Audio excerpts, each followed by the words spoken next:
Hello बच्चों, कैसे आप सभी। तो न्यूटन्स लॉ ऑफ मोशन हम लोगों ने कंप्लीट कर लिया और इसका एप्लीकेशन अगला चैप्टर है फ्रिक्शन। फ्रिक्शन स्टार्टिंग में थ्योरी है, बाकी सारी बातें न्यूमेरिकल की होती हैं। और ये मान चलिए नीट है या आईआईटी है, कहीं पर भी कोई भी कम्पिटिटिव एग्ज़ाम है, उसमें एनलेम फ्रिक्शन एक साथ कंबाइंड क्वेश्चन देता है। अगर बढ़िया पेपर है तो वहाँ पर एनलेम का अलग से क्वेश्चन नहीं बनाता, उसमें फ्रिक्शन कंबाइन कर देगा। तो सही मायने में आप समझें तो फ्रिक्शन कोई अलग चैप्टर होता नहीं है, वो न कहीं न्यूटन्स का अगला पार्ट होता है, न्यूटन्स लॉ ऑफ मोशन का अगला पार्ट होता है।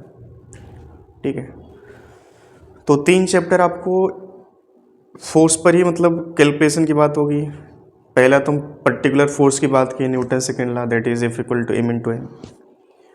इसके बाद फ्रिक्शन की बात करें, फ्रिक्शन क्या होता है, फ्रिक्शन फोर्स। ठीक है, यहाँ पर भी आपको फोर्स की बात करनी होगी, फ्रिक्शन फोर्स कितना अप्लाई हो रहा। दूसरी चीज़, आप आगे बढ़ोगे सर्कुलर मोशन, सर्कुलर मोशन में भी आप देखोगे तो वहाँ पर भी कहीं ना कहीं तुमको कैलकुलेट करना पड़ेगा सेंट्रीपिटल फोर्स। ठीक है, तो कुल मिला के 3 चैप्टर जो होते हैं ना, NLM, friction and circular motion, इन तीनों में फोर्स का ही कैलकुलेशन होता है।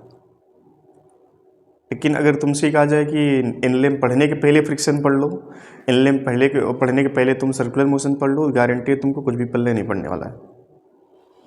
ठीक है, तो बहुत बेसिक से हम लोग जाके समझेंगे इसको, बहुत तो रिलैक्स होकर समझना है, ऐसा नहीं कि बहुत तो जल्दबाजी में है आप लोग। ठीक है, स्टार्टिंग की जो पहली क्लास होती है, आपको हम पहले बता चुके हैं कि पहली क्लास का जो पहला लेक्चर होता है वो सबसे इम्पॉर्टेंट होता है किसी भी क्लास का, चाहे वो बायो केमिस्ट्री फिजिक्स कोई सा भी है। पहली क्लास, पहले चैप्टर का पहली क्लास अगर आपने अच्छे से सीख लिया, वही क्लास में मान चलो जो बातें तुमको सुनाई देती हैं वो बातें पूरे लेक्चर, पूरे चैप्टर में बार बार रिपीट होती हैं।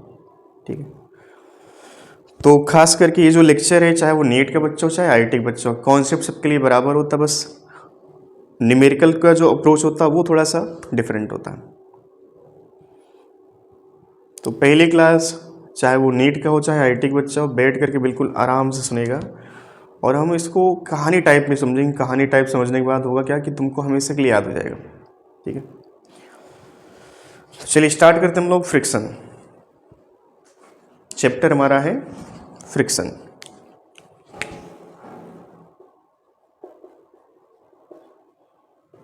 ठीक है, अब फ्रिक्शन होता क्या है, कैसे इसको कैलकुलेट करेंगे, किस दिशा में लगता है ना, और फ्रिक्शन कब आता है ना, वो सारी बातें तुमको पहले से समझ में आनी चाहिए। जैसे फॉर एग्जांपल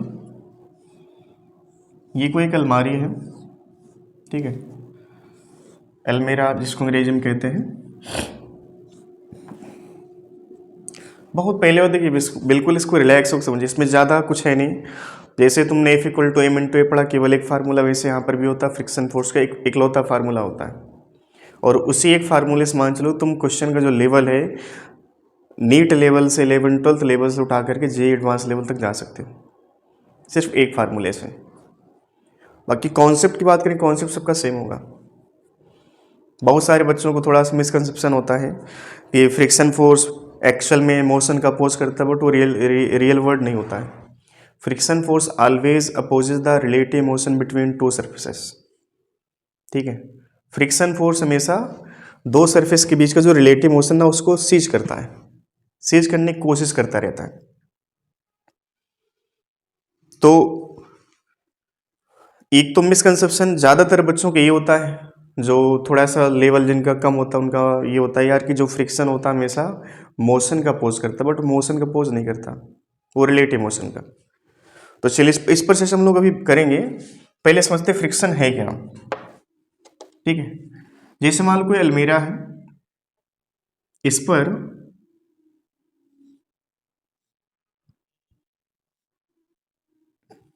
हमने फोर्स अप्लाई किया इसे। ठीक है, अलमीरा को हम धक्का दे रहे हैं। अब अलमीरा स्टार्टिंग में तो मूव नहीं किया, अलमीरा पर हम कंटिन्यूस फोर्स अप्लाई कर रहे हैं। ठीक है, फोर्स हम बढ़ाते गए बढ़ाते गए बढ़ाते गए, एक ऐसा टाइम आया जब अलमीरा मूव करना शुरू किया। ठीक है, अच्छा, हमारे पास ऐसा कुछ सिस्टम था, इंतज़ाम था कि हम कितना फोर्स अप्लाई करें उसका हम वैल्यू जान रहे थे। जैसे मान लो हमने फोर्स ज़ीरो से स्टार्ट किया, हमने जो फोर्स अप्लाई किया उसका वैल्यू ज़ीरो से स्टार्ट होकर के 30 न्यूटन, 0 से 32 न्यूटन तक हमने फोर्स अप्लाई किया। जैसे 31 न्यूटन से थोड़ा सा एक्सीड हुआ फोर्स, जैसे मान लो 31 न्यूटन, 30 से 31 न्यूटन फोर्स जैसे ही एक्सीड किया, इस एल्मीरा में मूवमेंट आ गया। समझना, न्यूटन साहब ने क्या बोला कि जब किसी बॉडी पर फोर्स अप्लाई किया जाएगा, मास मान लो ms का, फोर्स हमने अप्लाई किया F, ठीक है, या इसका मास मान लेते 1 kg, और तुमने फोर्स अप्लाई किया 5 न्यूटन का। अब तुमसे पूछा जाए इस बॉडी में एक्सीलरेशन कितना होगा, तो तुम आंख बंद करके बोलोगे कि जो एक्सीलरेशन होगा that is force by mass. Force कितना 5, मास कितना 1, दैट इज 5 मीटर पर सेकेंड स्क्वायर। इस अलमीरा का भी मास मान लो, इस अलमीरा का मास मान लो है 8 kg फॉर एग्जाम्पल। अब 8 kg के अलमीरा पर तुमने मान लो फोर्स 2 न्यूटन, 4 न्यूटन, 10 न्यूटन ऐसे करते करते कितना अप्लाई किया, फाइनली 30। और 30 के बाद जैसे आपने 31 फोर्स अप्लाई किया, बॉडी में क्या मूवमेंट आ गया। तो तुम ये बताओ कि न्यूटन साहब के अकॉर्डिंग हम चले, न्यूटन साहब ने बोला कि जब भी किसी बॉडी पर फोर्स अप्लाई होगा that force will be converted into acceleration, and acceleration is equal to mass by force by mass. ये फार्मूला न्यूटन साहब दे के चले गए। अब न्यूटन साहब के हिसाब से हमने जब यहाँ पर ये बोला कि एक बॉडी जिसका मास 8 kg है, अलमीरा है, इस पर हमने फोर्स अप्लाई किया मान लो 10 न्यूटन, ठीक है। अब इस 10 न्यूटन फोर्स अप्लाई करने पर according to Newton second law acceleration कितना आना चाहिए था, 10/8 आना चाहिए था। सुन में आ रही हो, 10/8 5/4, बट ऐसा हुआ नहीं, ये एक्सीलरेशन यहाँ पर आया नहीं। एक्सीलरेशन या हम कह सकते हैं मूवमेंट, अभी 10 न्यूटन पर बॉडी टच से मस हुई नहीं, बिल्कुल जरा सा भी, जरा सा तुम क्या कह सकते हो, बिल्कुल हल्का सा तुमने उसको, जैसे दीवार है ना, दीवार पर तुम फोर्स अप्लाई करो, तुमको महसूस हो तक दीवार आगे पीछे मूव नहीं कर रही, ठीक वैसे ही 10 न्यूटन पर ये बॉडी है जो अलमीरा है, इसमें जरा सा मूवमेंट नहीं हुआ। एक मतलब जो चावल होता है ना, चावल के दाने बराबर भी इसमें मूवमेंट नहीं हुआ। न्यूटन साहब तो बोल गए ना कि जब किसी बॉडी पर फोर्स अप्लाई होता है that force will be converted into acceleration, but यहाँ पर एक्सीलरेशन नहीं आया। मतलब क्या निकला कि शायद, समझिएगा, शायद इस अलमीरा को नीचे पकड़कर कोई बैठा है जो हमारे एफर्ट को नेग्लिजिबल, एक तरह से हमारे एफर्ट को नल कर दे रहा, हमारे एफर्ट को कैंसिल आउट कर दे रहा। हम 10 न्यूटन फोर्स अप्लाई किए, इसमें जरा सा मूवमेंट नहीं आया, 20 न्यूटन पर भी कोई मूवमेंट नहीं, 30 न्यूटन पर मूवमेंट आने की कंडीशन आ गई, क्योंकि हमको ये पता है कि 31 न्यूटन पर इसमें मूवमेंट आ चुका है। मतलब कि 30 एक तरह से मार्जिन हो गई जहां पर बॉडी मूवमेंट आने वाला ही है। तो हमारा एफर्ट है, उस एफर्ट को कहीं ना कहीं कोई कैंसिल आउट कर रहा। इस बॉडी को मूव करवाना चाहते लेकिन इस बॉडी को मूव करने से कोई रोक रहा। वो जो हिडन फोर्स है इस बॉडी पर, इस बॉडी पर जो हिडन फोर्स है उसको ही कहा गया फ्रिक्शन। हिडन फोर्स जो हमको दिखाई नहीं दे रहा फिर भी है, वो हिडन फोर्स है बट हमको दिखाई नहीं दे रहा, उस हिडन फोर्स का नाम क्या बन गया यहाँ पे, फ्रिक्शन। समझ में आ रही बात। तो फ्रिक्शन जो होता है वो हमेशा क्या करता है, वो ये चाहता है कि जो सरफेस है बॉडी के और जो जिस सरफेस पर बॉडी रखी जो आपस में संपर्क में, इनके बीच कोई मूवमेंट ना होने पाए। और आप समझिए फ्रिक्शन पूरी जिंदगी, किसी सरफेस पर अगर फ्रिक्शन है तो फ्रिक्शन पूरी लाइफ यही कोशिश करेगा कि जहाँ पे बॉडी रखी है उस सरफेस पर वो बॉडी स्लिप ना करने पाए। जैसे मान लो ये दो सरफेस है, समझना, इमेजिन करना, ये एक सरफेस और एक सरफेस ये, अगर हम ये ऊपर वाले सरफेस को मूव करवाएं तो फाइनली ऊपर वाला सरफेस कभी भी नीचे वाले सरफेस को नहीं छोड़ के जाना चाहेगा। ये सरफेस नहीं चाहता, ये जो ब्लॉक है ना ऊपर वाले, ये नहीं चाहता। इनके भी जो फ्रिक्शन फोर्स लग रहा, हिडन फोर्स जो लग रहा, वो ये चाहता है कि ये दो सरफेस एक दूसरे से अलग ना हो, एक दूसरे से जुदा ना हो। समझ में आ रही बात। तो हमारा एफर्ट 10 न्यूटन, 10 से 20 न्यूटन, 30 न्यूटन, 30 न्यूटन के बाद जैसे फोर्स एक्सीड हुआ इस बॉडी में मूवमेंट आना शुरू हो गया। मतलब फ्रिक्शन शायद हमारे एफर्ट के बराबर अपोजिट फोर्स लगा दे रहा था। जैसे समझना कि मान लो फ्रिक्शन फोर्स की अधिकतम वैल्यू जो यहाँ पर हिडन फोर्स है उसका अधिकतम वैल्यू कितना है 30 न्यूटन। क्यों 30 न्यूटन में कहा? क्योंकि 31 पर इस बॉडी में मूवमेंट आ गया। मतलब इसने कहा कि भैया चलो हम हार मान चुके, तुम ले जाओ बॉडी को, ठीक है। जो फ्रिक्शन था, हिडन फोर्स था, 31 जैसे हमने अप्लाई किया तो इसने क्या बोला कि हाथ खड़े कर लिए भैया, अब हम ख़त्म नहीं हुए, लेकिन हम इसने बोला कि अब हम जो है हमारे बस के बाहर है, बट हम इसको पूरी लाइफ जब तक बॉडी चलेगी हम इसको पूरी लाइफ यही चाहेंगे कि इसका और जिस सरफेस पर बॉडी रखी उनके बीच कोई रिलेटिव मोशन ना हो। ये फ्रिक्शन पूरी लाइफ कहता रहेगा। तो हम ये कह सकते हैं इस डाटा को देख करके जो फ्रिक्शन फोर्स का अधिकतम वैल्यू है जिसको हम कहते हैं हिंदी में लिमिटिंग फ्रिक्शन, वो है कितना 30 न्यूटन। लिमिटिंग फ्रिक्शन कितना है 30 न्यूटन। अच्छा तुम ये बताओ इस बॉडी पर जो हिडन फोर्स है पीछे की तरफ जो लग रहा, जो रिलेटिव मोशन को सीज करना चाहता है, सीज कर रहा, उसका अधिकतम मान कितना है 30 न्यूटन। अगर इस बॉडी पर हमने for example 5 Newton force apply किया होता तो हिडन फोर्स कितना आता? अब बच्चा कहेगा सर फ्रिक्शन फोर्स की वैल्यू अधिकतम कितना है 30 और अप्लाइड फोर्स कितना 5, ठीक है। तो 5 और 30 का जब डिफरेंस आप देखो तो क्या बन जाएगा 25। वो 25 कहाँ लग जाएगा?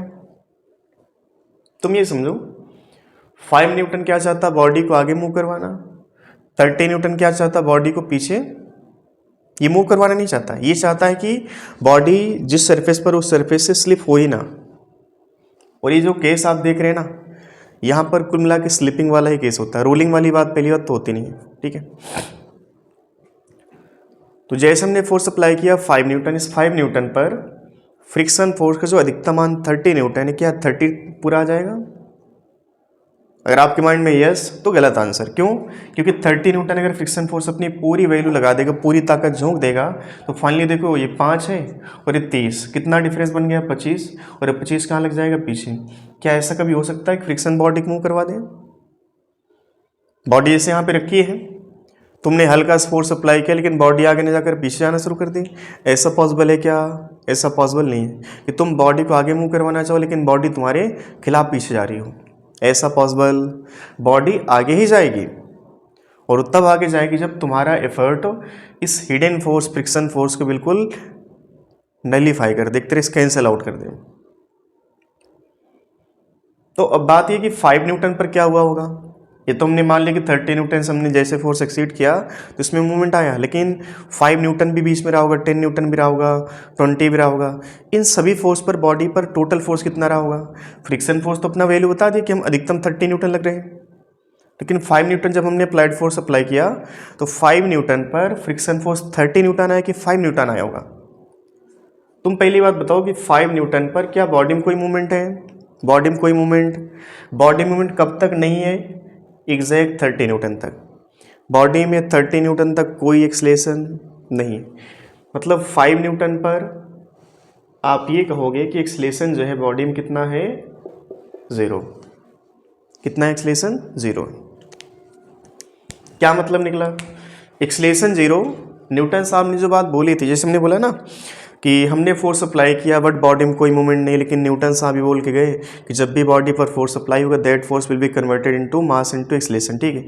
ये बात तुमको हम बताएं अभी, न्यूटन साहब यहाँ पर गलत है नहीं, फोर्स है बट एक्सलेशन नहीं है। उसका रीज़न क्या है कि यहाँ पे एक हिडन फोर्स इसको पीछे खींच रहा।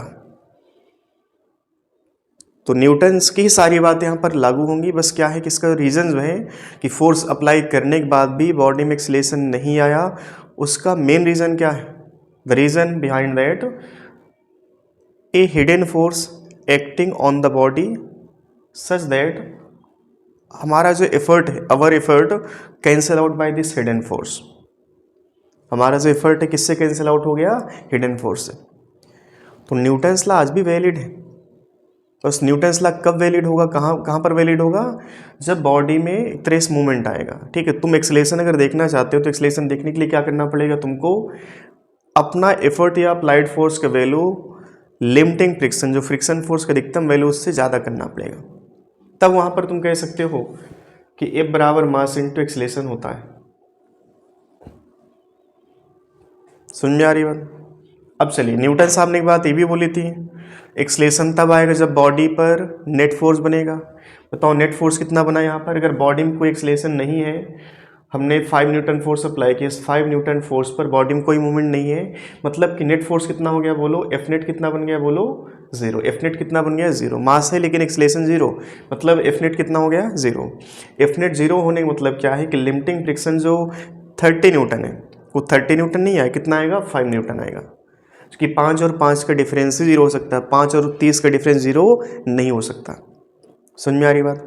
अब कोई हमसे कहे कि मान लो हमने इस एल्मेरा पर 5 की जगह पर 20 न्यूटन फोर्स अप्लाई किया, तो बताओ फ्रिक्शन फोर्स कितना आया होगा, आंसर 20 न्यूटन। क्यों, चूंकि 20 न्यूटन पर कोई मूवमेंट नहीं हो रहा, बॉडी में 20 न्यूटन पर कोई मूवमेंट नहीं हो रहा, और एक्सेलेरेशन जीरो है, तो समझना इस बात को, नेट फोर्स गारंटीड कितना होगा, जीरो होगा। मास जीरो हो नहीं सकता, मास तो यहाँ पर गिवन है। Acceleration zero means net force on the body will be zero. समझ में आ रही बात। तो एक बात यहाँ से ये पता चली कि जो फ्रिक्शन फोर्स है वो अपनी value according to this applied force increase करता चला जा रहा। तुम यहाँ पर फोर्स अप्लाई ही ना करो, फ्रिक्शन फोर्स जीरो होगा। तुम 2 न्यूटन फोर्स अप्लाई करो, फ्रिक्शन फोर्स 2 न्यूटन आएगा। तुम 3 न्यूटन अप्लाई करो, 3 आएगा, 10 आएगा। फाइनली अपनी वैल्यू कब तक बढ़ाता चला जाएगा, जब तक अप्लाइड फोर्स का वैल्यू लिमिटिंग फ्रिक्शन के बराबर ना हो जाए। और एक बात आप नोट करना, फ्रिक्शन फोर्स का वैल्यू कभी भी अप्लाइड फोर्स से ज़्यादा नहीं हो सकता। ये बेसिक बातें आपको याद रखनी है, सारी बातें हम यहाँ पे आप इसको बार बार रिपीट करके हर एक वर्ड को 100% पकड़ने की कोशिश करना। अगर एक भी वर्ड मिसिंग रह गया तो मान चलो कि वो जो वर्ड मिसिंग है वो कहीं ना कहीं क्वेश्चन में तुमको ले डूबेगा। क्वेश्चन पर 100% किसी भी लेवल का है उसको तुम्हें टैकल करना, 100% कमांड करनी है, तुम्हें हर एक वर्ड को 100% समझना है। तो बात यहाँ पर ये हो रही थी कि जो फ्रिक्शन फोर्स है उसका वैल्यू वो इंक्रीज और डिक्रीज दोनों हो सकता है। और एक बात हमने यहाँ से ये भी देखा कि जो फ्रिक्शन फोर्स का वैल्यू कभी भी अप्लाइड फोर्स से ज़्यादा नहीं हो सकता। फ्रिक्शन फोर्स हमेशा अप्लाइड फोर्स से कम ही रहेगा या उसके बराबर होगा, ज़्यादा कभी नहीं हो पाएगा। तुम देखो 5 अप्लाई करो, फ्रिक्शन कितना आएगा, 5। तुम 6 अप्लाई करो, 6 आएगा। तुम 35 अप्लाई करो, कितना हो जाएगा, 30। अभी 30 से ऊपर नहीं जाने वाला। इसने अपने हाथ खड़े कर लिए कि भैया हम 30 से ऊपर अब नहीं जा सकते। तुम 35 अप्लाई किए तो तुम 35 अप्लाई किए, हम 30 हैं, तुम 5 से बॉडी को लेके जाओ। समझ में आ रही बात, क्योंकि अब नेट फोर्स कहाँ पर बन जाएगा, राइट हैंड साइड। ठीक है, समझ में आ रही बात। ये बात हुई। कुछ पॉइंट यहाँ पे जैसे निकल के आए। पहला पॉइंट ये आया कि जो फ्रिक्शन फोर्स है कैसा है, सेल्फ एडजस्टिंग फोर्स। हिंदी में इसको कहेंगे friction force is a self adjusting force. Self adjusting का मतलब क्या है, फ्रिक्शन फोर्स अपनी value according to this applied force adjust कर लेता है। तुमने इसे 5 अप्लाई किया, 5 है कितना, मैक्सिमम 30, बट 5 पर 5 का ही जवाब देगा, 6 का 6 पर जवाब देगा, 7 का 7 पर जवाब देगा। ऐसा नहीं कि तुमने 5 लगाया और फ्रिक्शन फोर्स पूरी तरह से अपनी ताकत झोंक दिया और बॉडी के पीछे मूव करवा दिया। फ्रिक्शन फोर्स कभी बॉडी को मूव नहीं करवा देगा। ठीक है, अगर बॉडी पर फोर्स हम राइट हैंड साइड अप्लाई करें तो बॉडी राइट हैंड साइड ही जा सकती है, लेफ्ट हैंड साइड कभी जाने की पॉसिबिलिटी नहीं हो सकती।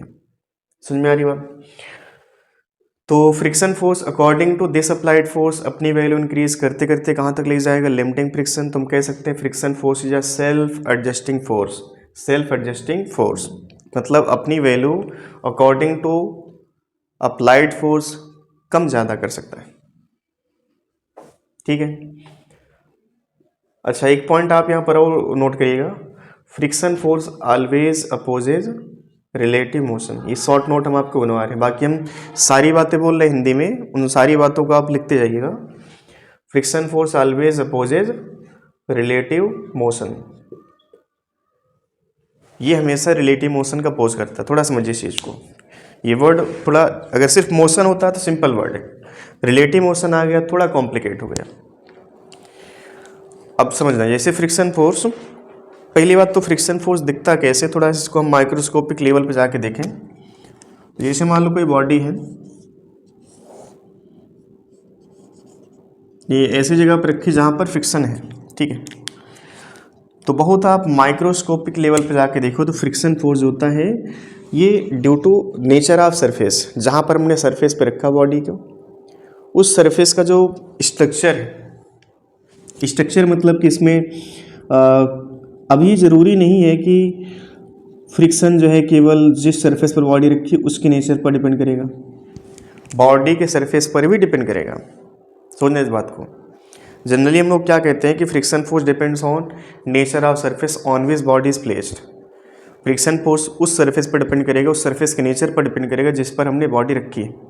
लेकिन ये बात गलत है, friction force depends on nature of surface on which body is place and also depends on nature of surface of body which is contact in the surface of. समझ में आ रही बात, जो बॉडी का सरफेस संपर्क में है ग्राउंड की या कोई भी सरफेस है, उस सरफेस के नेचर पे और जहाँ पे रखी गई उसके नेचर पे, दोनों पर बातें डिपेंड करेंगी। समझ में आ रही बात। अब कोई एक इंसान है जो कि, मान लो कोई इंसान जो कि बहुत लड़ता झगड़ता है फॉर एग्जाम्पल, अब सामने से भी अगर जवाब आएगा तो ही बात आगे बढ़ेगी। ऐसा तो नहीं हो सकता केवल एक सरफेस फ्रिक्शन की बात कर रहा है, दूसरा सरफेस फ्रिक्शन की बात कर ही नहीं रहा, तो फ्रिक्शन फोर्स यहाँ पर पहली बात नहीं लगना है, लगेगा लेकिन वो एक तरह से हम कह सकते हैं जो डिपेंडेंसी है फ्रिक्शन फोर्स की, केवल एक सरफेस पर डिपेंड नहीं करेगी, दोनों सरफेस पर डिपेंड करेगी, because friction force is a contact force. Friction force कैसा है, कॉन्टैक्ट फोर्स है। दो सरफेस जो आपस में संपर्क में है उनके नेचर पर फ्रिक्शन फोर्स डिपेंड करेगा। अब समझिए, थोड़ा सा ये जो नीचे वाला सरफेस हमने क्या किया, इसको रफ टाइप बना दिया, और ऐसा ही थोड़ा बहुत मान लेते हैं ऊपर वाला भी सरफेस है, ठीक है। तुम बॉडी को आगे मूव करवाना चाहो, फ्रिक्शन फोर्स जो सरफेस के संपर्क में कहाँ पर लग जाएगा, पीछे। समझ में आ रही बात, फ्रिक्शन फोर्स कहाँ लग जाएगा, पीछे। तुम इसको थोड़ा सा माइक्रोस्कोपिक लेवल पे देखो तो फ्रिक्शन फोर्स जो होगा वो एक तरह से इन दो सरफेस को ऐसे रखा, समझना, ये जो सरफेस है इन सरफेस को ऐसे रखा, माइक्रोस्कोपिक लेवल पे जाकर तुमको देखना, तब तुमको फील आएगी वो चीज़, बट उतना तुम्हारे पास नहीं है यहाँ पे दिमाग। तो तुम एक काम करो, तुम इसको ऐसे समझो, जैसे मान लो ये सरफेस और ये सरफेस आपस में संपर्क में, हमने क्या किया, इनके बीच में फेविकोल जानते हो ना, वो हमने डाल दिया यहाँ पे। जब फेविकोल हमने डाला तो हुआ क्या कि इनके बीच में क्या हुआ, एक सरफेस में एक दूसरे के प्रति क्या प्यार मोहब्बत आ गई, तिड़ एक दूसरे को जकड़ लिए। अब तुम ऊपर वाले को मूव करवाना चाहो तो नीचे वाला जो सरफेस है ये इसको अलग, तो किनके बीच में क्या है, प्यार है, वो प्यार तुम एक को अलग करना चाहो दूसरा अलग होने नहीं देगा। समझ में आ रही हो।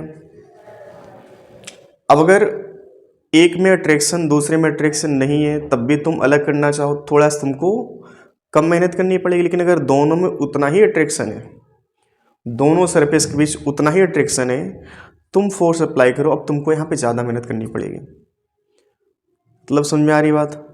अगर मान लो दो प्राणियों में, ठीक है, अब एक प्राणी मान लो यहाँ से, दूसरा फॉर्मेलिटी, तुम अलग करना चाहो तो जो यहाँ से चाहता है वो हो सकता है कि अलग ना होने दे, बट दोनों के बीच उतना ही फोर्स ऑफ अट्रैक्शन है, तुम अलग करने में तुमको ज़्यादा मेहनत करनी पड़ेगी। हमने क्या बोला कि जो फ्रिक्शन फोर्स है वो सिर्फ एक सरफेस के वजह से डिपेंड नहीं करता है, सिर्फ एक सरफेस पे डिपेंड नहीं करता। Friction force depends on both surface, जिस सरफेस पर बॉडी रखी गई उसके नेचर पे और जो बॉडी का खुद का नेचर ऑफ सरफेस है उस पर डिपेंड करेगा। तो माइक्रोस्कोपिक लेवल पे जाके जब देखा गया तो ऐसा लगा कि जो फ्रिक्शन फोर्स है बिल्कुल थोड़ा सा सरफेस में ना प्लेन सरफेस नहीं होता है, थोड़ा सा इसमें क्या हुआ कि ऊपर नीचे एक उभार टाइप आ गए, ठीक है। और नीचे वाली बॉडी में भी क्या थोड़ा सा तुमने क्या किया, जैसे मान लो एकदम प्लेन सरफेस था, तुमने क्या किया उसको किसी चाकू या फिर किसी से तुमने उसको खुरच दिया। खुरचने के बाद क्या हुआ कि यहाँ पर थोड़े बहुत एक तरह से ऐसे सरफेस आ गए होंगे।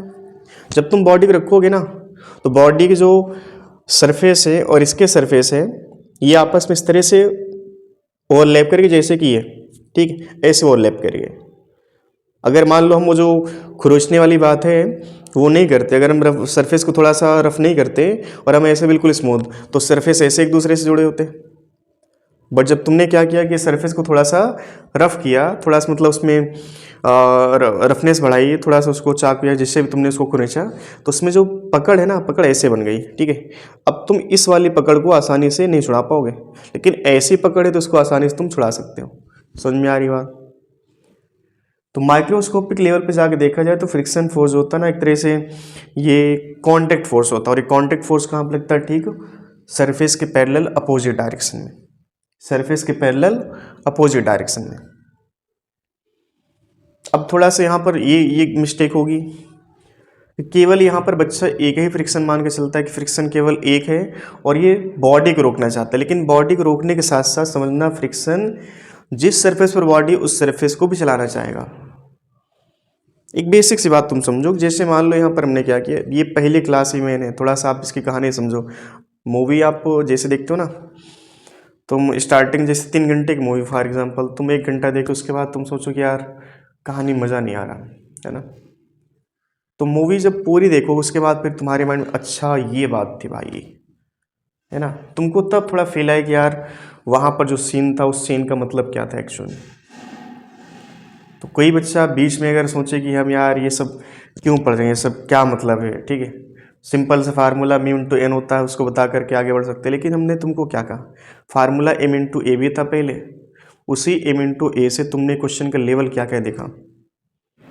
तो आज भी फ्रिक्शन फोर्स का इकलौता फार्मूला है coefficient of friction and normal reaction,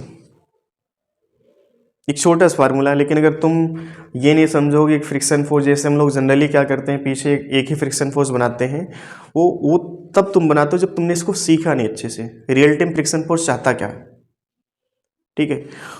तो अब समझना, हम थोड़ा सा आपको बता रहे, जैसे मान लो हमने इस सरफेस को और इस सरफेस को ऐसे फेविकोल से चिपका दिया, समझना, और इस वाले सरफेस को हम खींचें, तो इस वाले सरफेस पर फ्रिक्शन फोर्स कहाँ लग रहा होगा?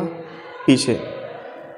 इस वाले सरफेस पे ये जो ऊपर वाली बॉडी है जिसको हम खींच रहे हैं, फ्रिक्शन फोर्स कहाँ लग रहा होगा? पीछे। इसको इस सरफेस से अलग नहीं होने देना चाहता। फ्रिक्शन फोर्स का एक ही पर्पज है, जिस सरफेस पर बॉडी रखी गई है उस सरफेस से बॉडी अलग नहीं होना चाहिए, क्योंकि इनके बीच में क्या है? अट्रैक्शन है। उस अट्रैक्शन की वजह से ये बॉडी कभी इस बॉडी से अलग नहीं होना चाहिए। तो अगर हमने इस बॉडी को आगे खींचा तो फ्रिक्शन फोर्स इस बॉडी पर कहाँ लग जाएगा? पीछे, ठीक है। तुम एफर्ट अपना लगा रहे हो, एफर्ट लगा रहे हो, तुम्हारा एफर्ट क्या? बॉडी को मूव करवाना, लेकिन फ्रिक्शन फोर्स क्या करेगा? इस बॉडी को पीछे खींचेगा। लेकिन फ्रिक्शन फोर्स का अकेले एक पर्पज यहाँ पर नहीं कि इस बॉडी को पीछे खींच रहा। जिस सरफेस पर बॉडी रखनी है, समझना इस बात को, तुम जिस बॉडी को खींच रहे हो फ्रिक्शन फोर्स क्या करेगा? उस बॉडी को तुम्हारे साथ जाने से रोकेगा। अभी फ्रिक्शन फोर्स का पर्पज खत्म नहीं हुआ। फ्रिक्शन फोर्स जिस बॉडी पर हमने अप्लाइड फोर्स लगाया उसके ठीक अपोजिट जा करके उस बॉडी को आगे जाने से रोकेगा। लेकिन जो नीचे वाला सरफेस है उस सरफेस पर फ्रिक्शन फोर्स भी लगेगा, और जिस सरफेस पर बॉडी रखी उस पर जो फ्रिक्शन फोर्स लग रहा वो फ्रिक्शन फोर्स गारंटीड बॉडी और सरफेस इनको साथ में ले जाना चाहिए। फिर समझना, जिस सरफेस पर जो बॉडी है उस बॉडी को हम क्या कर चाहते हैं? मूव करवाना। फ्रिक्शन फोर्स कहाँ लग रहा? पीछे। फ्रिक्शन फोर्स जिस बॉडी पर फोर्स अप्लाई किया जाएगा उस बॉडी को आगे जाने से रोकेगा। लेकिन अभी अकेला फ्रिक्शन फोर्स का पर्पज़ ये नहीं था, फ्रिक्शन फोर्स का एक दूसरा पर्पज़ भी है। और वो दूसरा पर्पज़ क्या है, जिस सरफेस बॉडी रखी गई है उस सरफेस को भी फ्रिक्शन फोर्स आगे दौड़ाना चाहेगा ताकि इन सरफेस के बीच कोई रिलेटिव मोशन ना हो। फ्रिक्शन फोर्स मोशन का अपोज कभी नहीं करता, ये माइंड में आप विवाद हटा देना। Friction force can never be opposes the motion. Friction force always opposes the relative motion between two surfaces. तुम सोचो ना कि जैसे इस बॉडी पर हमने फोर्स अप्लाई किया, ये फोर्स इस बॉडी को आगे ले जाना चाह रहा, फ्रिक्शन फोर्स कहाँ लग रहा है, इस पे पीछे। तुम कह रहे हैं कि इस बॉडी को फ्रिक्शन फोर्स जाने से आगे रोक रहा, लेकिन नीचे वाले सरफेस पर भी फ्रिक्शन फोर्स लग रहा होगा। वो फ्रिक्शन फोर्स का क्या करेगा, वो ये चाहेगा कि जो ऊपर वाली बॉडी आगे जाना चाहती है उसके साथ ही नीचे वाला बॉडी भी आगे जाए। तो फ्रिक्शन फोर्स ये चाहता है कि दो सरफेस जो आपस में संपर्क में हैं ये हमेशा एक दूसरे के साथ बने रहें। उस कोशिश में फ्रिक्शन फोर्स पूरी लाइफ यही करता रहता है कि ऊपर वाली बॉडी पर फ्रिक्शन फोर्स पीछे लगेगा और नीचे वाली बॉडी पर फ्रिक्शन फोर्स आगे लगेगा, ताकि इनका एक्सलेशन, इनकी वेलोसिटी आपस में इक्वल रहे, ताकि इनकी रिलेटिव मोशन ना हो। रिलेटिव मोशन एक मोशन नहीं होता, रिलेटिव मोशन का मतलब होता है बॉडी चल रही वास्तविक में लेकिन किसी दूसरे के सापेक्ष क्या रुकी हुई। समझ में आ रही बात। अगर ये वाला सरफेस एक्सलेशन और नीचे वाला सरफेस एक्सलेशन से आगे बढ़ रहे हैं तो इनके बीच रिलेटिव एक्सलेशन कितना बन रहा, 0। बट एक्सलेशन है, बट रिलेटिव एक्सलेशन क्या है, 0। ऊपर वाले सरफेस की वेलोसिटी v है, नीचे वाले सरफेस की वेलोसिटी v है, इनकी रिलेटिव वेलोसिटी कितनी होगी, 0। बट वास्तविकता में इनके पास वेलोसिटी है। तो फ्रिक्शन फोर्स हमेशा और पूरी ज़िंदगी जब तक बॉडी मूव करेगी, फ्रिक्शन अगर है वहाँ पर, तो फ्रिक्शन फोर्स एक ही बात बार बार रिपीट करेगा कि वो दो सरफेस को अलग नहीं होने देना चाह रहा। उस कोशिश में क्या करेगा, नीचे वाले सरफेस को हमेशा आगे दौड़ाना चाहेगा और जिस सरफेस पर, जिस बॉडी पर हमने फोर्स अप्लाई करके उसको आगे बढ़ाया है उसको पीछे खींचता रहेगा। ऊपर वाली बॉडी पीछे खींचेगा और नीचे वाली बॉडी जहाँ पे बॉडी सरफेस में रखी है उस सरफेस को आगे बढ़ाएगा, ताकि इन दोनों की वेलोसिटी, इन दोनों का एक्सीलरेशन सेम हो जाए।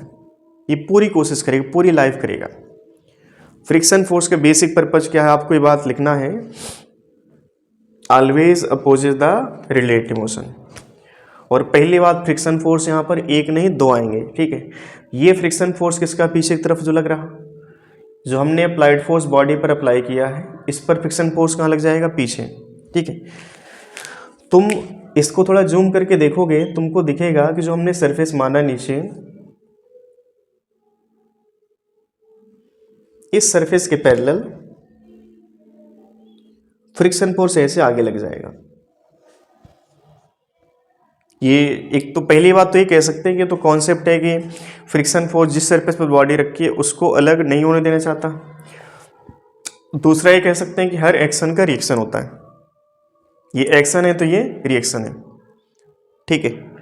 बट रियलिटी में हम क्या समझेंगे कि जिस सरफेस पर बॉडी रखी है उस सरफेस से बॉडी अलग नहीं होना चाहती है। अगर बॉडी चलना चाहती है तो अपने साथ फ्रिक्शन फोर्स क्या करेगा, फ्रिक्शन फोर्स क्या करेगा कि बॉडी के साथ नीचे वाले सरफेस को भी दौड़ाना चाहेगा।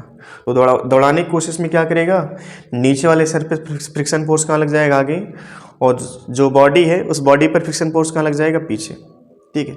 बट जब भी क्वेश्चन आता तो उस क्वेश्चन में क्या करते हैं, सिंपल एक फिगर बनाते हैं, उस फिगर में फ्रिक्शन फोर्स आँख बंद करके पीछे लगा दिया। बट अगर किसी बच्चे से पूछ लिया जाए कि फ्रिक्शन फोर्स किसका है, तो कोई बच्चा बता नहीं पाएगा।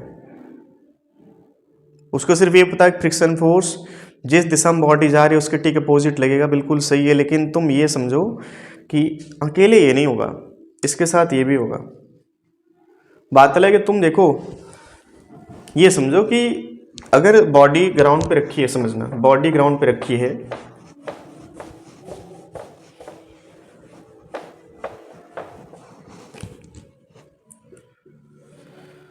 जैसे मान ली ग्राउंड है, ग्राउंड मतलब एक तरह से मान सकते हैं अर्थ, ठीक है। इस अर्थ पर बॉडी हमने रखी, इस बॉडी का मास है 1 kg और जिस सरफेस पर हमने बॉडी रखी उस सरफेस का मास है 6 × 10⁻24 kg। ये क्या है, मास ऑफ सरफेस, ठीक है, मास ऑफ अर्थ कह सकते हैं, ठीक है। अब तुम सोचो अगर हम इस बॉडी पर फोर्स अप्लाई करें F, और यहाँ पर जो लिमिटिंग फ्रिक्शन है उसका वैल्यू आज भी मान लेते 30 न्यूटन, ठीक है, या मान लेते 20 न्यूटन है।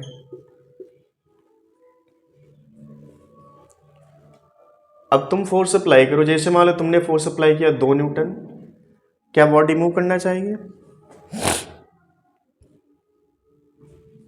2 न्यूटन फोर्स अप्लाई करने पर 1 kg ब्लॉक मूव नहीं करेगा, क्योंकि फ्रिक्शन फोर्स ऊपर वाले ब्लॉक को पीछे की तरफ कितना खींच रहा होगा? 2 न्यूटन से। तुमने फोर्स अप्लाई किया, इससे एक्सलेशन भी होगा, थोड़ा सा तुम डिटेल में जाके समझना। इससे अभी क्वेश्चन जब आगे आएंगे इसमें देखो कहानी है, थ्योरी के नाम पर मुश्किल से 4-6 बातें होती हैं, वो थ्योरी है। बाकी सारी बातें जो आप सुन रहे हो ना यहाँ पे, वो सारी बातें न्यूमेरिकल में कहीं आएंगी। मन से सुनते जाओ, गारंटीड तुमको जेई लेवल का न्यूमेरिकल करवाएंगे, बायो वाले बच्चे भी गारंटीड क्वेश्चन समझ जाओगे। बस एक अप्रोच होना चाहिए। अभी हमने बोला कि यहाँ पर अगर हम इस 8 kg ब्लॉक पर फोर्स अप्लाई करें 5 न्यूटन, तो इसमें कोई मूवमेंट नहीं हुआ, एक्सीलरेशन कितना बन गया? 0। अब थोड़ा समझना, थोड़ा सा इसको और डिटेल में जाकर समझे कि हमने 1 kg ब्लॉक पर फोर्स अप्लाई किया 2 न्यूटन, लिमिटिंग फ्रिक्शन का वैल्यू कितना है बोलो? 20 न्यूटन। मतलब कि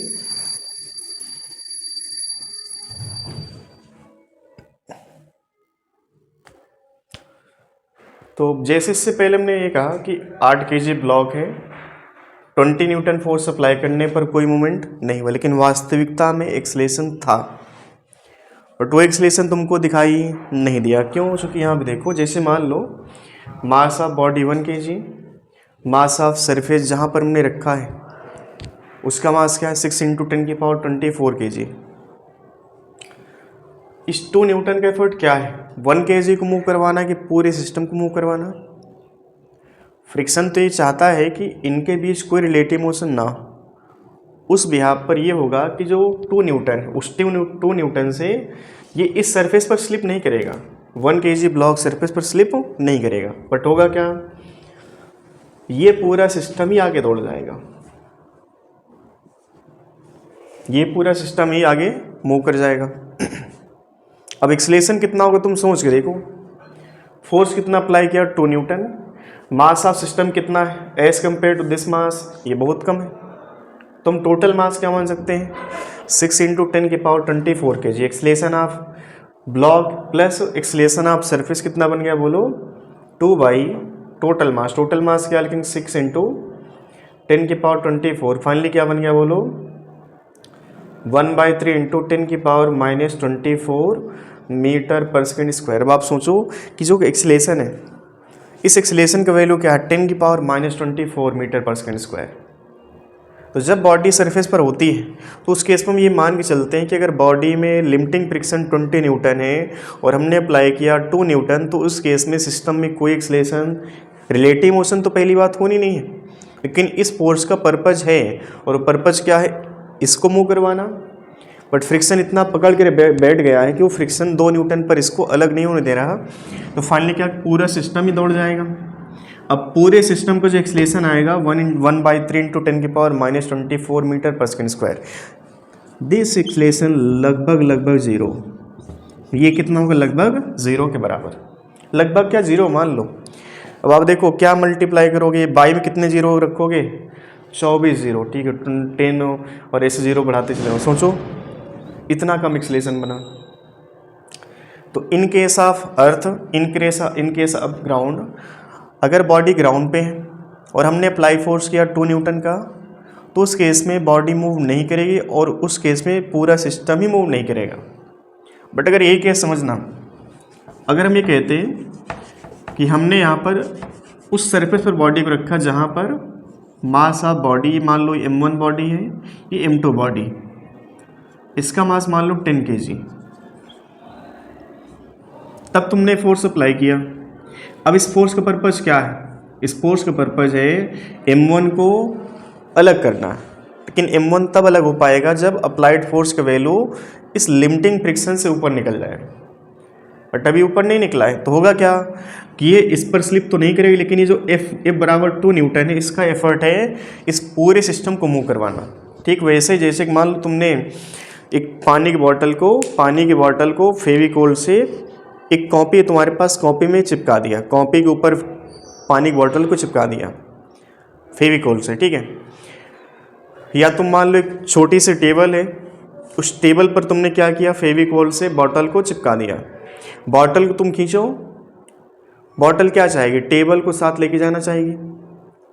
तुम ये चीज़ महसूस करोगे कि तुमने फोर्स अप्लाई किया बॉटल पे, तुम बॉटल को टेबल से अलग करना चाहते हो, लेकिन टेबल से अलग ना हो करके फाइनली हुआ क्या कि बॉटल को अपने साथ लेके जा रही है। समझ में आ रही बात? ले जा सकती, क्योंकि बॉटल और टेबल का मास बहुत ज़्यादा डिफर नहीं है। वहीं पर तुम उस बॉटल को ज़मीन पे चिपका के देखो और तुम उस बॉटल को खींचो, तुम ये नहीं देखोगे कि सर जैसे टेबल मूव कर गई थी, टेबल को हम देख पा रहे थे, टेबल की मूवमेंट है, वैसे अर्थ में कोई मूवमेंट हमको नहीं दिखने वाला, क्योंकि मास क्या है वहाँ पर बहुत ज़्यादा है। समझ में आ रही बात? ये जो सभी पॉइंट आपको क्वेश्चन में कहीं ना कहीं हेल्प करेंगे। बस एक ही कॉन्सेप्ट है कि फ्रिक्शन फोर्स कभी नहीं चाहेगा कि जिस सरफेस पर बॉडी रखी गई है वो एक दूसरे से अलग हो, ठीक है। फ्रिक्शन फोर्स हमेशा चाहता है कि इनके बीच रिलेटिव मोशन ना हो, ठीक है। फ्रिक्शन फोर्स कभी नहीं चाहता कि दो बॉडी के बीच रिलेटिव मोशन हो।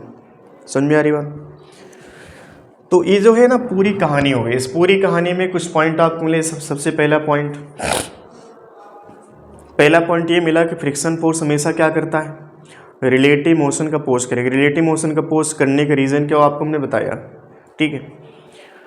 दूसरा पॉइंट क्या है, फ्रिक्शन फोर्स कैसा होता है, self adjusting force. Friction force कैसा है, सेल्फ एडजस्टिंग फोर्स। तीसरा पॉइंट क्या होगा, सेल्फ एडजस्टिंग का मतलब पहले समझो। सेल्फ एडजस्टिंग का मतलब है कि अगर अप्लाइड फोर्स का वैल्यू लिमिटिंग फ्रिक्शन से कम है तो फ्रिक्शन फोर्स का वैल्यू लिमिटिंग फ्रिक्शन के बराबर होगा। ये पॉइंट भी आपको पूरे क्वेश्चन में कहीं ना कहीं हेल्प करने वाला है। अप्लाइड फोर्स कितना 5 न्यूटन, लिमिटिंग फ्रिक्शन कितना 30 न्यूटन। तो अप्लाइड फोर्स के वैल्यू अगर लिमिटिंग फ्रिक्शन से कम है तो फ्रिक्शन फोर्स के वैल्यू किसके बराबर होगा, अप्लाइड फोर्स के, ठीक है। ये बात हम लिखेंगे यहाँ पे। जितने पॉइंट हैं थ्योरी के नाम पर उनको यहाँ पर हम डिस्कस कर देना है। आप लेक्चर को बार बार रिपीट करके देखना जब तक आपको हर एक वर्ड, ये जितना भी हमने आपको कहानी सुनाई, इस कहानी में सिर्फ एक ही पर्पज है कि आप फ्रिक्शन से रिलेटेड कोई भी क्वेश्चन करोगे, ये भी क्वेश्चन तुमको मिलेगा। जब हमने बताया कि फ्रिक्शन फोर्स हमेशा एक नहीं दो होते हैं। जिस बॉडी को तुम मूव करवाना चाहते हो उस पर फ्रिक्शन फोर्स सरफेस के पैरेलल पीछे लगता है, और जिस पर बॉडी रखी गई है, जिस सरफेस पर बॉडी रखी गई है उस सरफेस पर फ्रिक्शन फोर्स आगे लगता है, ठीक है। आगे इसलिए लगता है कि जो ऊपर वाली बॉडी है और नीचे वाली बॉडी है जिनके बीच में संपर्क है, वो संपर्क टूटने ना पाए। तो संपर्क ना टूटे उसके लिए क्या करेगी बॉडी, क्या करेगा फ्रिक्शन फोर्स, उन दोनों को दौड़ाना चाहेगा। एक को तो वो पीछे खींचना चाहेगा और एक को आगे दौड़ाना चाहेगा, ठीक है। दोनों पर्पज एक ही है, ऊपर वाली बॉडी को पीछे खींचना चाह रहा और नीचे वाली बॉडी को आगे दौड़ाना चाह रहा, ताकि इन दोनों का एक्सेलरेशन क्या हो जाए, सेम, वेलोसिटी क्या हो जाएगी, सेम। बात अलग सेम हो भी सकती है, नहीं भी हो सकती है, बट कोशिश पूरी करेगा, आखिरी दम तक कोशिश करेगा फ्रिक्शन। और आखिरी दम को हमने क्या बोला है, लिमिटिंग फ्रिक्शन। आखिरी दम तक जब फ्रिक्शन फोर्स अपना एफर्ट लगाया, उस आखिरी दम को ही क्या कहा गया, लिमिटिंग फ्रिक्शन। चलो कुछ पॉइंट आपको हमने बताए, उनको आप चाहें तो लिख सकते हैं। पहला पॉइंट ये है, friction force always opposes relative motion between two surfaces. दूसरा पॉइंट ये है, इफ अप्लाइड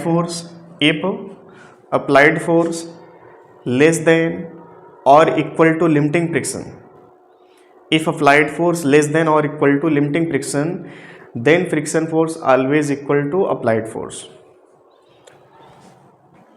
ये पॉइंट आप हिंदी में अपनी भाषा में लिख लेना, ठीक है।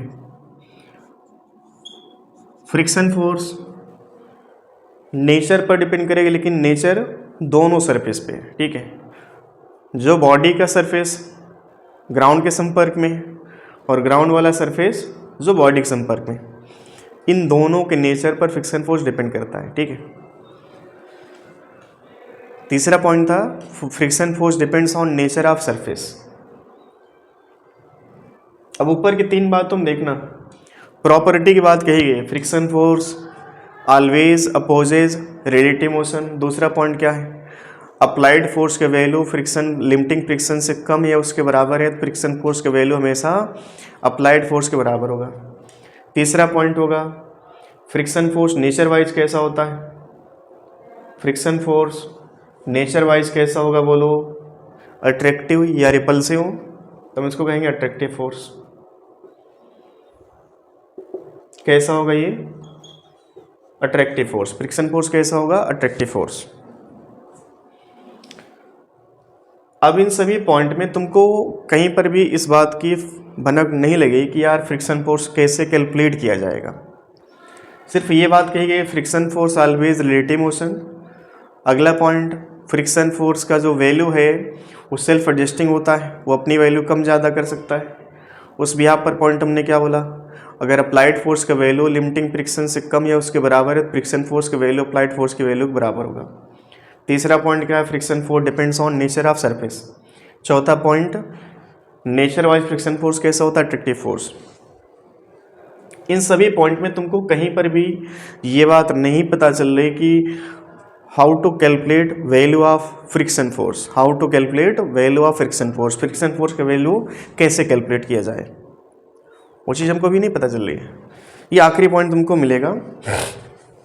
और कहानी का जो कैलकुलेशन बेसिस टॉपिक यहाँ शुरू होता है, friction force directly proportional to normal reaction. ये कॉन्टैक्ट फोर्स है और हम ये बात जानते हैं पहले से कि बॉडी अगर सरफेस के संपर्क में है तो वहाँ पर गारंटीड नॉर्मल बनेगा। और फ्रिक्शन फोर्स भी कैसा फोर्स है, कॉन्टैक्ट फोर्स है। तो जब तक बॉडी संपर्क में है तब तक नॉर्मल होगा और तब तक ही क्या रहेगा, फ्रिक्शन फोर्स। ये बात पहले से प्रूफ हो चुकी थी कि जो फ्रिक्शन फोर्स है वो केवल और केवल नॉर्मल रिएक्शन पर डिपेंड करता है, ठीक है, प्रोपोर्शनलिटी में, ठीक है। अब इस प्रोपोर्शनलिटी को हटाने के लिए क्या करना पड़ा, हमको एक कांस्टेंट लाना पड़ा, यहाँ पर म्यू इंटू एन आ गया। तो इकलौता फ्रिक्शन फोर्स का फार्मूला है म्यू इंटू एन। अब बच्चों ये जो म्यू है, इस म्यू को कहा जाएगा coefficient of friction, coefficient of friction. और इनके बारे में पहले बता चुके हैं, इनका मतलब क्या है, नॉर्मल रिएक्शन। इन क्या है, नॉर्मल रिएक्शन।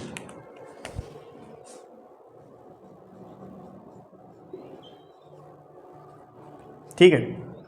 अब इसको हिंदी में घर्षण गुणांक भी कहा जाता है, कोएफिशिएंट ऑफ फ्रिक्शन को, ठीक है। तो नॉर्मल रिएक्शन, ठीक है। अब कोई बॉडी जैसे मान लो ये बॉडी यहाँ पे रख दी गई, मास इसका मान लेते हैं 1 kg है। तो ये 1 kg के द्वारा सरफेस पर फोर्स कितना अप्लाई होगा, वेट के बराबर, वेट कितना होगा 10 न्यूटन। और इस 10 न्यूटन से क्या करेगी, बॉडी सरफेस को दबा रही है परपेंडिकुलर। यही फोर्स किस में कन्वर्ट हो जाएगा, नॉर्मल रिएक्शन में। तो नॉर्मल कितना यहाँ पर बोलो, 10 न्यूटन। बॉडी का शेप यहाँ पर फ्लैट है, ठीक है।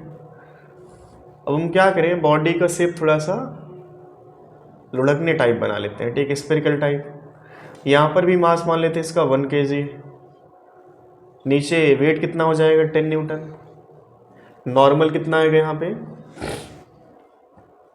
ठीक है। तो इन दोनों केस में क्या है, मास of body same, normal reaction भी सेम है। क्या फ्रिक्शन फोर्स दोनों केस में सेम होगा। यहाँ पर बॉडी को तुम आसानी से मूव नहीं करवा पाओगे, यहाँ पर बॉडी को तुम हल्का सा फोर्स अप्लाई करो, बॉडी आसानी से रोल करना शुरू कर देती है। तो ऐसा लगता है कि फ्रिक्शन फोर्स का वैल्यू उसी सरफेस पर इसके लिए ज़्यादा है और इसके लिए कम है, ठीक है। यहाँ पर बॉडी केवल स्लाइड करे और यहाँ पर बॉडी क्या रोल करेगी, ठीक है। तुम जो गैस सिलेंडर होते हैं ना, वो गैस सिलेंडर जो ढोता है इंसान, अब सड़क पर क्या करता है, वो पैर से ऐसे उसको धक्का देता है, ठीक है, और वो ऐसे होता है सिलेंडर, ठीक है। उसको ऐसे धक्का देगा तो सिलेंडर ऐसे रोल करते हुए आगे चलता रहता है। अब उसी इंसान से कहो कि भैया सिलेंडर को तुम ऐसे लुढ़काओ नहीं, ऐसे तुम इसका हैंडल पकड़ो और इसे खींचो, तो भाई साहब उसके जो है ना प्राण पखेरु हो जाएंगे। अगर मान लो 100 मीटर 200 मीटर भी उसको ले जाना हुआ और वो ऐसे खींच रहा, एक सड़क पे बड़ी अच्छी खासी जहाँ पे रफनेस ठीक ठाक है, उसकी हालत ख़राब हो जाएगी। उसी सिलेंडर को 1 किलोमीटर तक भी वो इंसान हल्के से ऐसे एफर्ट लगा करके लुढ़का के ले जा सकता है। वही सरफेस बस क्या हुआ कि बॉडी अगर स्लाइड की तो फ्रिक्शन फोर्स ज़्यादा दिखा और बॉडी रोल की फ्रिक्शन फोर्स कम दिखा। तो नॉर्मल पर डिपेंड किया, लेकिन नॉर्मल के साथ साथ नेचर ऑफ सरफेस होता है उसको हम कहते हैं कोएफिशिएंट ऑफ फ्रिक्शन। और एक कोएफिशिएंट ऑफ फ्रिक्शन बच्चों कई तरह का होता है, जैसे हम कहें पहला होता है स्टैटिक कोएफिशिएंट ऑफ फ्रिक्शन, अगला होता है काइनेटिक कोएफिशिएंट ऑफ फ्रिक्शन, ठीक है। अब तीसरा हो गया यहाँ पे रोलिंग कोएफिशिएंट ऑफ फ्रिक्शन। अब तुम सोच के बता सकते हो आंसर क्या होगा।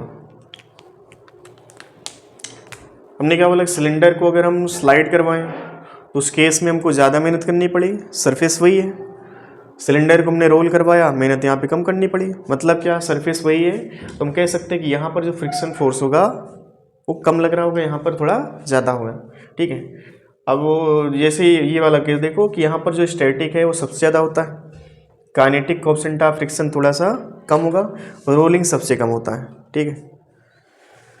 तो चलिए हम इसको मान लेते हैं, जो कोएफिशिएंट ऑफ फ्रिक्शन की वैरायटी है वो 3 तरह की हमने मान लिया, म्यू एस स्टैटिक, म्यू के काइनेटिक, म्यू आर रोलिंग, ठीक है। अब इनका आपस में रिलेशन हमने क्या कहा, बॉडी सेम टाइप हमने मान लिया, ठीक है।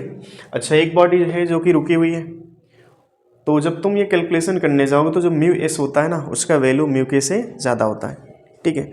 तो फाइनली तुम ये समझना अभी फ़िलहाल जो काइनेटिक होगा वो कम होगा। क्यों कम है, क्योंकि हम पहले इस प्रैक्टिकली फील कर चुके हैं कि सिलेंडर को अगर हम ऐसे खींचेंगे तो वहाँ पर दिक्कत ज़्यादा होगी और उसको रोल करवाएं तो वहाँ पर दिक्कत कम होगी, ठीक है। इनका रिलेशन क्या होगा आपस में, सबसे ज़्यादा म्यू एस होगा, फिर इससे कम म्यू के, और सबसे कम क्या होगा, म्यू आर। मास सबका सेम है, ठीक है, मास बॉडी का सेम है, बट सबके लिए फ्रिक्शन फोर्स अलग अलग हो सकता है।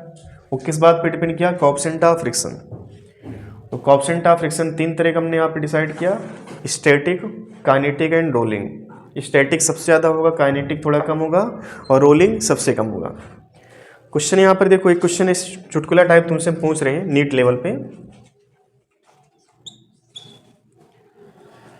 चाहे म्यू एस हो, चाहे म्यू के हो, चाहे म्यू आर हो, इन सब का मान 1 से कम होता है। ये डाटा तुमको याद रखना है। म्यू एस, म्यू के, म्यू आर, इन सब का वैल्यू 1 से कम होता है। नीट में कई बार क्वेश्चन तुमसे पूछेगा जहां पर तुम्हें कैलकुलेशन करना ही नहीं है। एक क्वेश्चन हमको याद आ रहा है नीट का, जहाँ पर पूछा था कि बॉडी पर स्टैटिक और काइनेटिक, इनको हम अच्छे से सीखेंगे। बाकी म्यू आर की बात करें, रोलिंग फ्रिक्शन की बात करें तो इसको हम आगे पढ़ेंगे जब आएगा रोटेशन, ठीक है।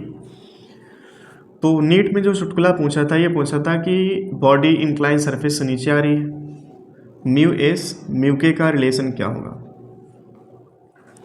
4 ऑप्शन में 3 ऑप्शन ऐसे थे जहाँ पर म्यू एस का, 2 ऑप्शन तो ऐसे थे जहाँ पर म्यू एस का मान कम था म्यू के से, एक ऑप्शन ऐसा था जहाँ पर म्यू एस बराबर म्यू के था, एक ही ऑप्शन था जहाँ पर म्यू एस का मान म्यू के से ज़्यादा था।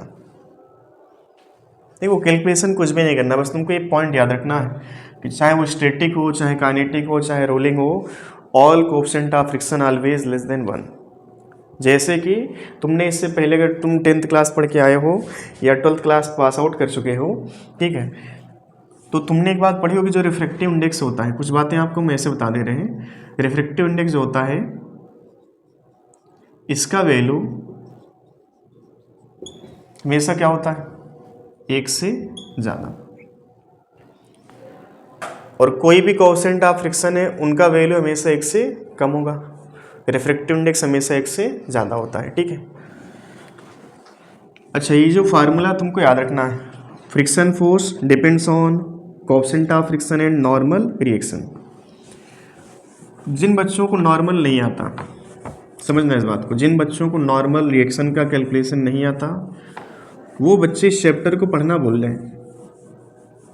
इस चैप्टर में तुमको कहानी सिर्फ याद रहेगी, न्यूमेरिकल नहीं कर पाओगे तुम। तो ऐसा नहीं कि हमने नॉर्मल रिएक्शन के बारे में नहीं बताया है, तुम बताएंगे यहाँ पर भी, लेकिन उतना डिटेल में नहीं जाके बताएंगे क्योंकि हम ये टॉपिक तुमको पढ़ा चुके हैं। ठीक है, तुम एलएम के लेक्चर में जाना, उसमें देखना एक टॉपिक है नॉर्मल रिएक्शन। पहला लेक्चर तो नहीं कह सकते, लगभग शायद दूसरा या तीसरा लेक्चर है। दूसरे तीसरे लेक्चर में तुम देखना नॉर्मल रिएक्शन का कैलकुलेशन। कम से कम हमने 40 मिनट तक हमने केवल और केवल नॉर्मल रिएक्शन कैलकुलेशन किया। क्वेश्चन वहाँ पर भी बनता है, लेकिन वो क्वेश्चन वहाँ पर उतना इंपॉर्टेंस नहीं रखता जितना कि यहाँ पर रखता है, because friction force completely depends on normal reaction. तो नॉर्मल का जो सही मायने में यूज है, नॉर्मल का सही मायने में जो कैलकुलेशन है वो फ्रिक्शन में होगा, लेकिन इसको सीखना तुमको कहाँ पर पड़ेगा, न्यूटन्स लॉ ऑफ मोशन में। सुन जा रही बात? तो जो बच्चे नए हैं उनसे एक रिक्वेस्ट है कि सबसे पहले तुम नॉर्मल रिएक्शन को एक बार पढ़ के तब इसको देखना। तुमको अगर तुमने नॉर्मल नहीं पढ़ा तो गारंटीड तुम्हारे बस में फ्रिक्शन फोर्स जैसा टॉपिक नहीं आएगा। और जो अच्छे लेवल की तैयारी करने बैठे जेई लेवल की, वो कभी ये मान के नहीं चलेंगे तुमसे सिंगल टॉपिक बेस्ड क्वेश्चन आएगा। अगर इनलेम पूछा तो इनलेम में फ्रिक्शन, सर्कुलर मोशन तीनों लगा देगा। अभी हम सर्कुलर मोशन जब पढ़ेंगे आगे चल के तो वहाँ पर हम तुमको दिखाएंगे कि वहाँ पर देखो इनलेम भी आ रहा, फ्रिक्शन भी आ रहा, सर्कुलर मोशन भी आ रहा।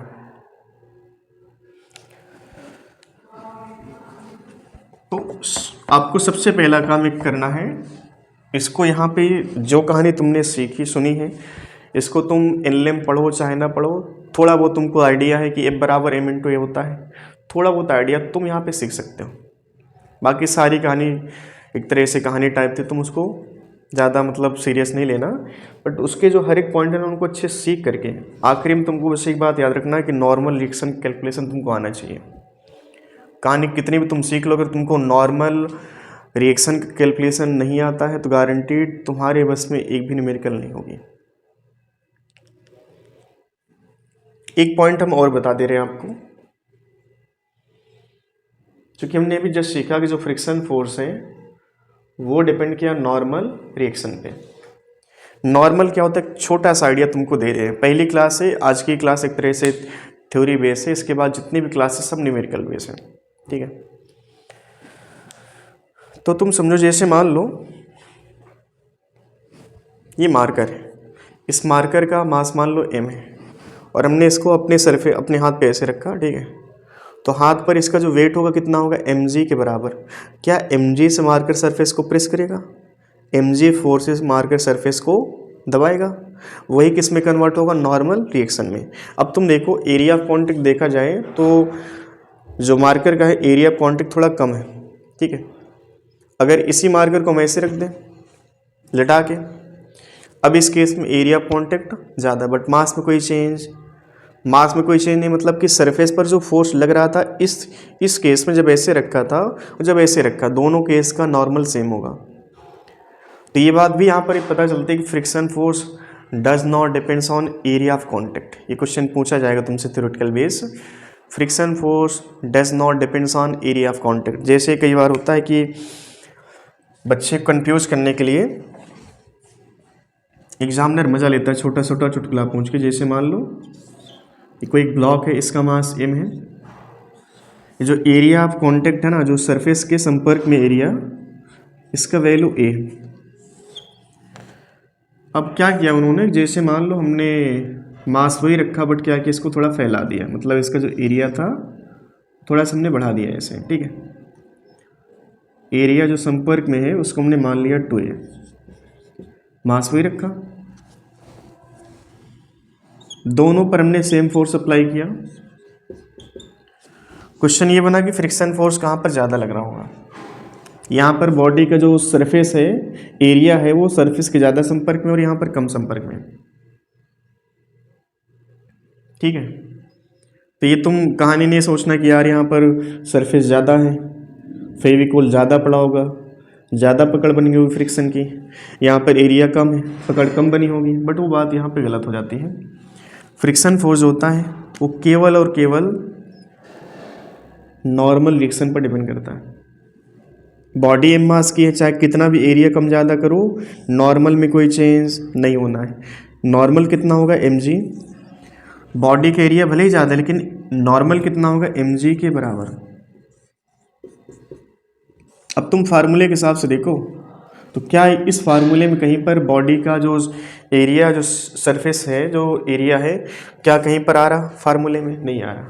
केवल क्या यहाँ पर नॉर्मल रिएक्शन। तो friction force depends on normal reaction, does not depends on area of contact. तो इन दोनों केस में जो फ्रिक्शन फोर्स पीछे लग रहा होगा बच्चों, बिल्कुल सेम होगा, एग्जैक्ट सेम होगा। फ्रिक्शन फोर्स का वैल्यू कहीं पर भी कम ज़्यादा नहीं होगा। तो 4-5 पॉइंट थ्योरी के नाम पर निकल गया है। Friction force self adjusting force होता है, फ्रिक्शन फोर्स नेचर वाइज कैसा होता है, अट्रैक्टिव फोर्स, फ्रिक्शन फोर्स कैसा होता है, कॉन्टैक्ट फोर्स होता है, फ्रिक्शन फोर्स क्या चाहता है, रिलेटिव मोशन को ख़त्म करना, और उसके लिए क्या करेगा, ऊपर वाली बॉडी जिसको मूव करवाना चाहते हैं उसको पीछे खींचेगा, और नीचे वाली जो सरफेस जहाँ पर हमने बॉडी रखी है उसको आगे खींचेगा, ताकि उन दोनों का एक्सेलेरेशन सेम हो जाए। तीसरा पॉइंट हमने लिखा कि अगर अप्लाइड फोर्स के वैल्यू लिमिटिंग फ्रिक्शन से कम है तो फ्रिक्शन फोर्स के वैल्यू हमेशा अप्लाइड फोर्स के बराबर होगा। एक पॉइंट हमने वो लिखा कि friction force area of contact पर डिपेंड नहीं करता है, किस पर डिपेंड करेगा, nature of surface. Friction force इस सरफेस के नेचर पर डिपेंड करेगा, एरिया ऑफ कॉन्टैक्ट पर डिपेंड नहीं करेगा। और एक पॉइंट हमने वो लिखा, friction force depends on only and only on the basis of calculation that is normal reaction.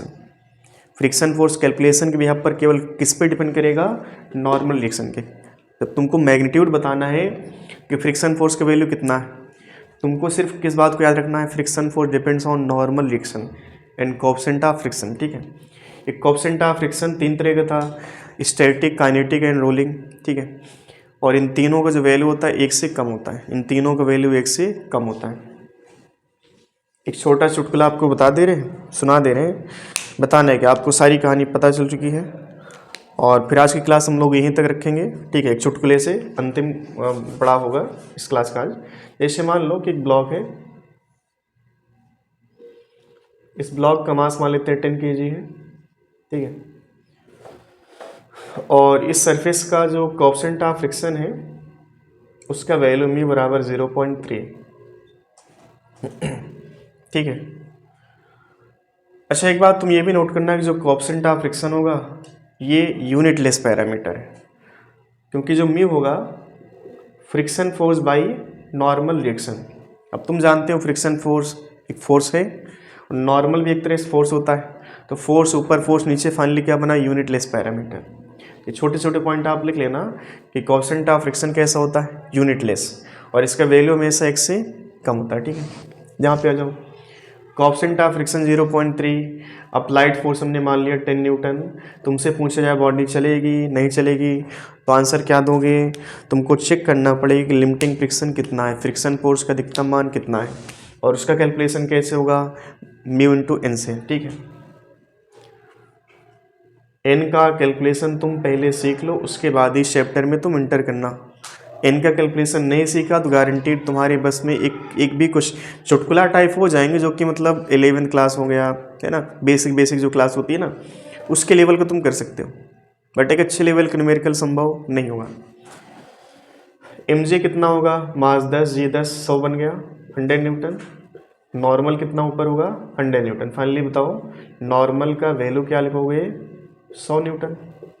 ठीक है, और हम जानते हैं फ्रिक्शन फोर्स क्या होता है, म्यू इंटू एन के बराबर। ठीक है, म्यू कितना 0.3, एन कितना 100, बोलो कितना बना 30 न्यूटन। हमने फोर्स कितना अप्लाई किया, इसको कहा जाएगा लिमिटिंग फ्रिक्शन। लिमिटिंग फ्रिक्शन का मतलब होता है maximum value of friction force, maximum value of friction force, maximum value of friction force. अब लिमिटिंग फ्रिक्शन कितना है, अधिकतम 30 न्यूटन। अप्लाइड फोर्स कितना है, 10 न्यूटन। क्या बॉडी चलेगी, बॉडी नहीं चलेगी, लेकिन फ्रिक्शन फोर्स ऐसा नहीं कि पूरी ताकत अपनी झोंक देगा, ये अपनी पूरी ताकत तब झोंकेगा जब अप्लाइड फोर्स का वैल्यू इस लिमिटिंग फ्रिक्शन के बराबर होगा, इससे ज़्यादा होगा। अगर अप्लाइड फोर्स का वैल्यू लिमिटिंग फ्रिक्शन से कम है तो फ्रिक्शन फोर्स अपनी पूरी ताकत लगा करके बॉडी को नहीं रोके, केवल उतनी ही ताकत लगाएगा जिससे बॉडी रुक सके। और कितना बॉडी को चलाने वाला फोर्स है 10 न्यूटन, तो फ्रिक्शन फोर्स अपनी कितनी ताकत लगाए ताकि बॉडी ना चले, 30 लगाएगा, तो पीछे कितना हो जाएगा 20। फ्रिक्शन फोर्स चलाएगा नहीं, वो बॉडी को रोकना चाहता है, तो रोकने के लिए अपनी उतनी ही ताकत का इस्तेमाल करेगी जितने से बॉडी आगे मूव ना करे। तो 10 चलाना चाहता है तो पीछे कितना आ जाए बोलो, फ्रिक्शन फोर्स का वैल्यू 10 न्यूटन। ठीक है, तो ये तो हमने कैलकुलेशन किया कि जो लिमिटिंग फ्रिक्शन है वो 30 न्यूटन था, बट जो फ्रिक्शन फोर्स अपनी ताकत लगाएगा, अपनी वैल्यू लाएगा एडजस्ट करके, कितना लाएगा, केवल और केवल 10 न्यूटन। ये जो 10 न्यूटन है कहीं के अप्लाइड फोर्स के बराबर है। ये बात यहाँ पर प्रूफ हुआ कि जो फ्रिक्शन फोर्स होता है कैसा होता है, सेल्फ एडजस्टिंग। ये बातें आज आपने सीखी, और आने वाले सभी लेक्चर में जितने पॉइंट हमने आपको बताए हैं इनको 100% तुम लेके चलना। तुमको हम लेवल जो न्यूमेरिकल देंगे बिल्कुल यहाँ से लेके यहाँ तक ले जाएंगे। ठीक है, इनलेम तुमने देखा, उसमें जो न्यूमेरिकल का लेवल था पहले जो तुमने पढ़ा होगा, कहीं भी पढ़ा होगा, हमको ये नहीं पता है। ठीक है, तुमने शायद उस लेवल की न्यूमेरिकल नहीं देखी होगी, अगर देखा भी होगा तो उनका तरीका तुमने ऐसा फॉलो किया होगा जिसको तुम शायद दोबारा अपनाना भी नहीं चाहोगे। ठीक है, जैसे तुम किसी रास्ते जाना चाहते हो और वो रास्ते इतना कॉम्प्लिकेट है, तो एक बार तुम हिम्मत करके निकल गए, पर दोबारा तुम हिम्मत नहीं कर पाओ क्योंकि वो रास्ता जो है ना बहुत टफ था। समझ में आ रही बात? तुमने जो न्यूमेरिकल पहले किए थे इनलेम में, हो सकता है किया होगा, लेकिन उनका जो अप्रोच था, कॉन्सेप्ट था, तरीका था, वो बहुत कॉम्प्लिकेट था, इतना गंदा था कि दोबारा तुम अगर न्यूमेरिकल आएगा सबसे पहले हाथ खड़े कर लोगे, भैया ये न्यूमेरिकल हमने जो पहली बार लगाई थी तो इसके लिए हमें पूरी दुनिया जहान को मतलब एक करना पड़ा था, अब हमारे बस की बात नहीं, अब दोबारा हम इसको नहीं लगाएंगे। ठीक, वैसे ही मान लो तुम कहीं गाड़ी जा रहे हो फॉर एग्जाम्पल, रास्ते में इतना मतलब जो है मान लो अवरोध आ गए, रुकावटें आ गई है ना, खूब पानी भरा है, बड़ी मुश्किल से तुम उस गली में एंट्री कर गए, तो उस गली से उस पार तभी जा पाओगे जब तुम वो जो बाधाएं उनको क्रॉस करो। तुम सोचो कि तुम क्रॉस तो कर गए, लेकिन अंदर ही अंदर तुम सोचे कि यार काश इस गली में एंट्री ना किए होते, इसकी गली नहीं, हमने बोला इस गली में एंट्री ना किए होते। ठीक है, अब दोबारा तुमको मान लो फिर उसी रास्ते से जाने के लिए कोई कहे कि जाओ, तुम गारंटेड उस रास्ते पर नहीं जाना चाहोगे। ठीक है, तो कुल मिला के जो न्यूमेरिकल है तुमने पहले भी किए थे, आज भी तुम कर रहे हो, लेकिन उनका जो अप्रोच है पहले वो इतना गंदा अप्रोच था कि दोबारा तुम अगर न्यूमेरिकल आएगा, सेम न्यूमेरिकल आएगा, सेम डाटा वाला, तब भी तुम नहीं करना चाहोगे। आंसर याद भले ही टिक करके चले जाओ लेकिन करोगे नहीं। ठीक है, तो यहाँ पर भी हम फ्रिक्शन पे न्यूमेरिकल बिल्कुल 0 से उठा करके टॉप तक लेके जाएंगे, और वो न्यूमेरिकल तुम पहले भी किए होगे, हो सकता है, बट इतना श्योर करते हैं कि तुमको गारंटेड इस चैप्टर में न्यूमेरिकल का स्टैंडर्ड बहुत बढ़िया मिलने वाला है और बहुत मज़ा आने वाला है। फेल करके हम इसको पढ़ेंगे हम लोग, है ना। तो इस क्लास में आज हम इतना ही रखते हैं, बाकी अगली क्लास में हम लोग इसके कॉन्सेप्ट बेस्ड न्यूमेरिकल देखेंगे, जो भी हमने आज सीखा उसके न्यूमेरिकल देखेंगे। ठीक है, तो चैनल को सब्सक्राइब करें, शेयर करें, लाइक करें। Thank you.